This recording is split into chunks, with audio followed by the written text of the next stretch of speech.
সুকুমার রায়ের লেখা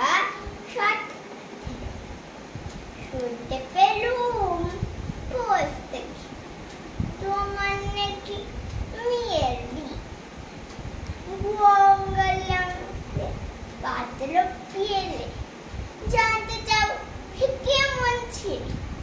মন্দ নয়, সে পাতল ভালো, রং যদিও বিয়ে যায় কাল, তার উপরে মুখের গঠন অনেকটা ঠিক পেটার মতো।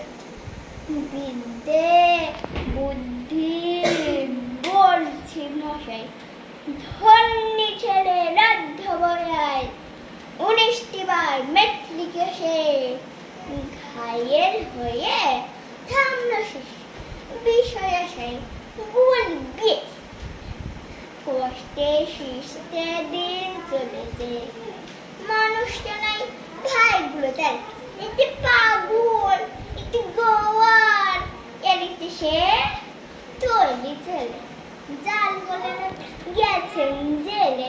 19টি তবলা বাজে, যাত্রা দলে 5 টাকা। গঙ্গারাম তো কেবল ভোগী, পীরের জলের পাণ্ডরোগে, কিন্তু তারা উচ্চকাল কংসরাজের বংশধর। শ্যামলাহিরি